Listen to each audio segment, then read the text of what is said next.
We're in Shelby Township, Michigan, installing an underground buried downspout system for the roof runoff. We have 5 downspouts here in the front yard. We got to go underneath the concrete walk in 2 places. We got sprinklers, we got line running through the grass, and we got bed zones running through the landscape. I'm going to show you how the guys overcome these challenges. These are challenges that these men have to deal with each and every day.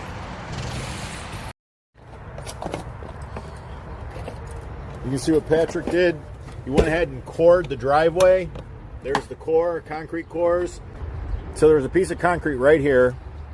It was pour over from the footing for the garage. Patrick had to cut that out, and then he had to core this for a nice clean installation of this downspout. That way it's not on an angle.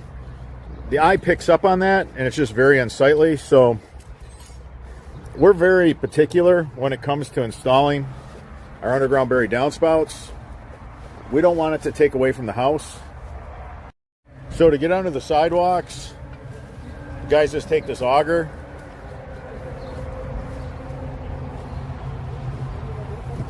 You can see how they went ahead and augered a bore right underneath that sidewalk. So we have a downspout there. We have a downspout here. The guys are going to go ahead. They're going to wire that together. They have 3.5-inch pipe underneath this retaining wall. Francisco went ahead, hooked up a catch basin. We only need 1 catch basin in this example. If we tried to put the catch basins behind these big burning bush, nobody's ever going to clean them. Nobody's going to ever be able to get to them. We're pretty deep, so we're definitely going to need probably 3 risers to get that catch basin top to grade. Once you get past the sidewalk, the grade really breaks. You want to take the line out far enough to where you get the grade to break.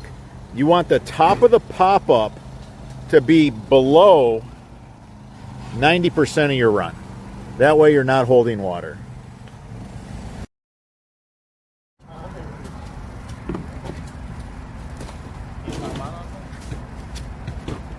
These risers are a slip fit, no glue, no screws.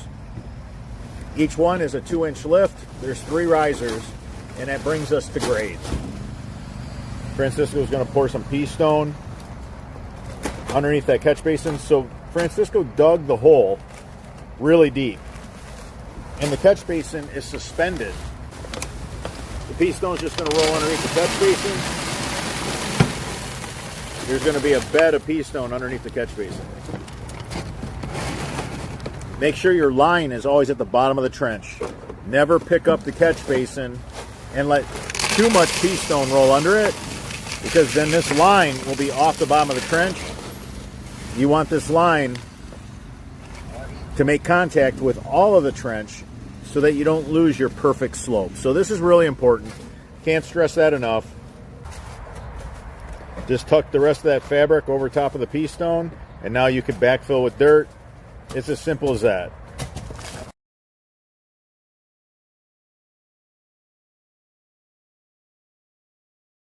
These risers, they have this flange. When you backfill with the dirt is on the flange. When you go to take the top off the catch basin, the flange won't go with it. Slip fit, no screws, no glue. And when you have a leaf filter and a catch basin to collect all the contaminants, the leaf filter is going to get all the organics. The shingle gravel that comes off the roof is going to end up in the catch basins.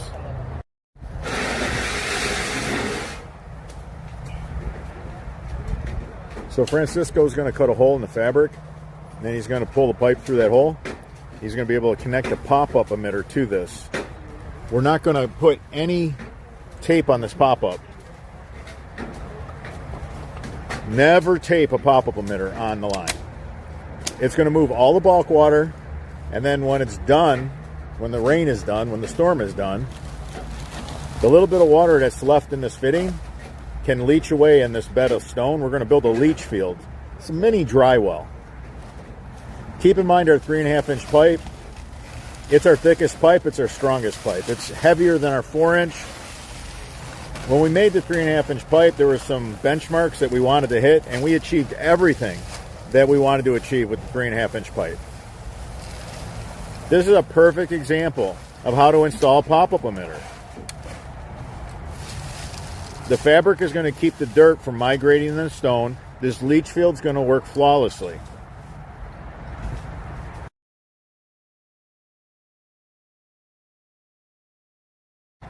When they go to backfill, they'll put a little bit of dirt under that plate so that it doesn't rock.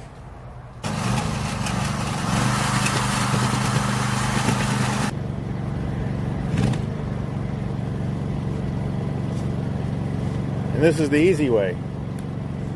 It's got to be all the roots. A lot of roots. Roots and chunks of concrete. Good times.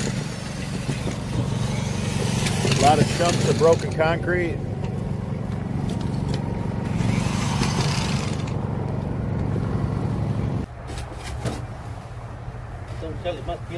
Always have somebody telling you if it's straight or not.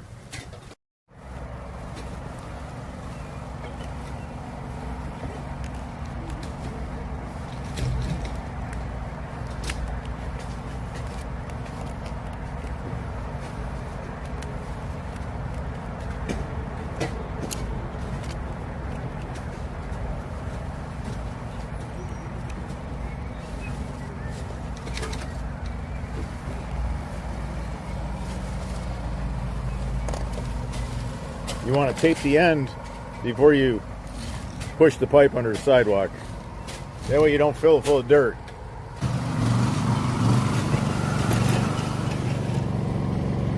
A lot of rocks.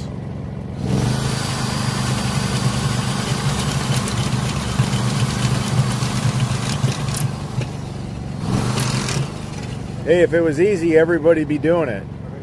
A lot of job security.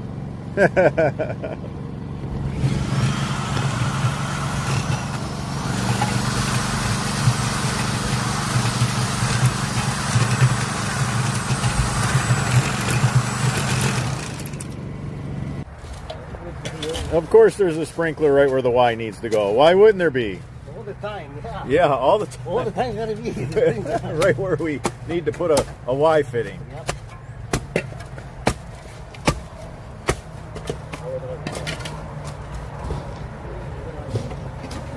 I want to show you what the men did.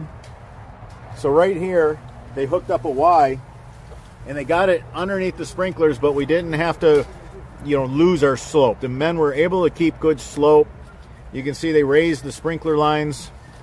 We're always doing some modification to the sprinklers. We want to keep that minimum, do as least amount of modifications to the sprinkler system as necessary.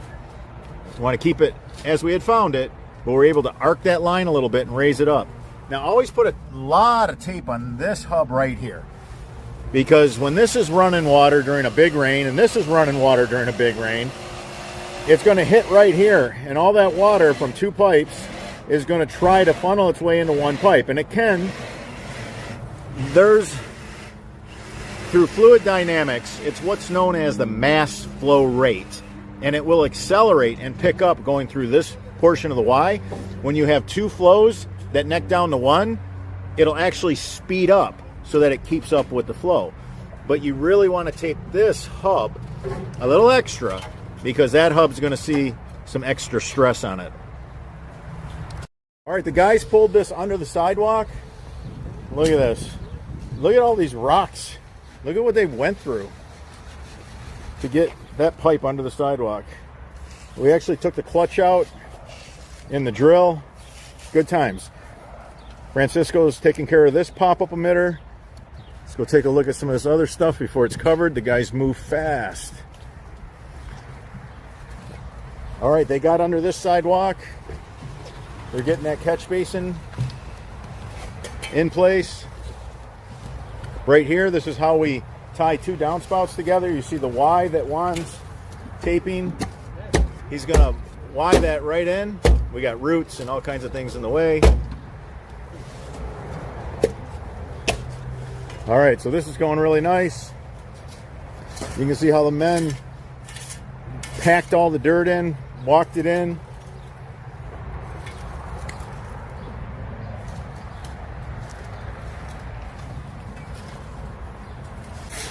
For this beautiful Shelby Township, Michigan home, we had to give it the absolute best roof runoff system. All French Drainman components and our 3.5-inch pipe. I just did a walkthrough with the homeowner, so I kind of missed a couple things. The guys are moving quick, but he was very impressed, and he asked how long this was going to last, and I told him it's going to outlive both of us. That's for sure. So this is lifetime, is what we tell all our clients. It's lifetime. These materials will outlive us. We got 3 pop-ups with 5 downspouts. This is what this looks like. Got the not quite a 90 with the riser to the leaf filter. We got a Y. That's it, man. Sometimes you'll need to put a 45 right here with the Y. And we're kind of, you know, right there. We almost needed to do that. But we were able to get this connected. It grabbed 2 of the ridges on the pipe. If you get 2 of those to click in, you're good. Really nice. We got a lot of tape right here. That's the hub that's going to see all the stress. If this line is maxed out and that line is maxed out and these merge, and we have what's known as the mass flow rate, where this accelerates and picks up, you don't want water blowing out of that hub. Make sure you always tape that. Now, the old pipe was collapsed. It was one of those cheap Home Depot pipes, the recycled ones that are real soft. They're garbage. So anyways, that's why we're here. I want to talk about the catch basin placement. Between the homeowner not being able to access a catch basin and between all the roots, we put them on the outside of the landscape beds. Now, these arborvitae are just absolutely horrible with their roots. You can see all the roots that we're dealing with, all the roots that the guys had to cut. I mean, just wigs and wigs and wigs of roots. So there's just no way that... That's nuts. So that's why the catch basins are out here. Now, I know what you're going to say. Won't they fill up with shingle gravel between the downspout and here?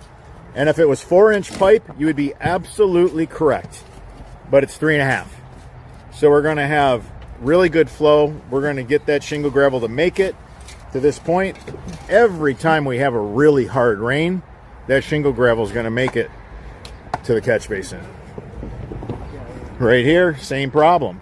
You see all the roots that the guys had, along with all the broken concrete and rocks. Just good times. A lot of job security. Okay, so 1 piece of pipe, guys. 1 piece of pipe right to the catch basin, so there won't be any leaks up near the house. 3.5-inch pipe will allow all that shingle gravel to make it to this catch basin, and instead of it going down to the end of the pipe and just clogging it somewhere, it's not. It's going to fall in our sediment trap. Now, I told the homeowner, just take your wet, dry garage shop vac, and once every 2 years, just stick the wand in it. That's it. Just suck it clean. Done. Then go let life happen and don't even worry about it. Don't even think about it. Every week, we fill 2 dumpsters with torn out systems. And this thing weighs a stupid amount.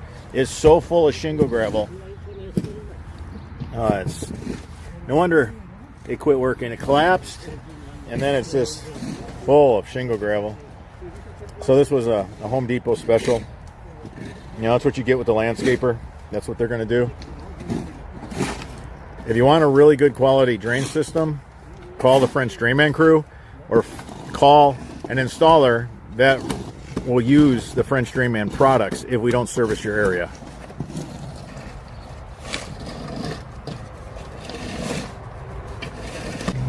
All right, so I wanted to talk about this downspout right here. What happened was, when that pipe collapsed and there was no vent on the line, unfortunately the water couldn't come off the rooftop. You see how that gutter's all bent? So the gutter gets bent because water, for just round numbers, weighs 8 pounds per gallon, and it's quite heavy. So when you got a torrential rain and this whole trough is full and the water's just cascading over it, not only does it flood your home, but it also wrecks your gutters. So the homeowner is going to get new gutters because they're all bent up and they look terrible. Now the other thing, this gutter was supposed to be higher over here and the water is supposed to run to this one downspout. Problem is, all that weight, because they couldn't get the water off the roof, pulled this gutter away and it's bent, and now the water just runs right over the gutter on this end because now the gutter's sloped down to here. These are some of the many things we see out in the field and know about. So everybody wants to know, why'd you vent your leaf filter? Well, one, a vent like on a gas can, when you chase fluid with air, it just accelerates the velocity of fluid. But another reason, if something that I can't even foresee, I don't even know what happens, you know, that pop-up somehow gets a bunch of frozen ice on it, you can vent the water here and not tear up your beautiful gutter.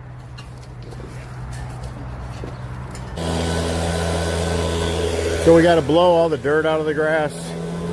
When the guys are done piecing the sod back together again, they cut out around the catch basin top and the pop-up.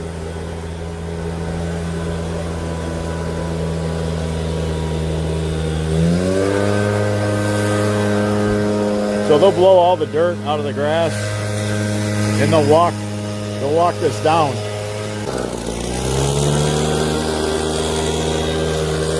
See how all the dirt that was in the grass got blown on the dirt? You want to do that before you put the sod back.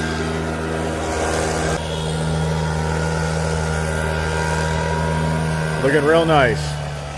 You want to stomp on this seam right here. You want to walk it down. You want this seam to close up. You don't want air to dry out that edge of that sod because it's going to take 10 times longer to knit back together.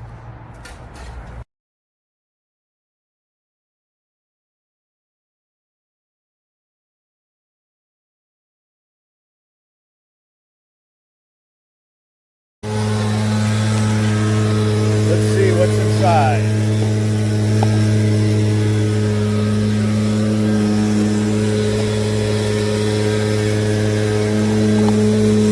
Leaf filter would have caught all that. You see stems from leaves, shingle, gravel, organic material. Yet there's people that think they don't need a leaf filter. This is the #1 thing that you need is a leaf filter. This will filter out all the organics. Doesn't matter what comes off the roof, it's going to catch it. #1 reason why drain lines clog. All right, the guys are all cleaned up and ready to roll. So we throw a little bit of grass seed and straw on any areas that might be a little bald. You see the guys wash the sidewalk off. Yeah, that looks good. You know, we just tore through a bunch of roots and rocks, and so yeah, when you put grass seed down, you got to put a little bit of straw over top of it. They got a sprinkler system, so that'll work. This bed needs bark mulch badly, so now they can get new bark mulch. And you can see how there's barely any bark left. So it turned out really nice. Guys cleaned up, left the home the way we found it.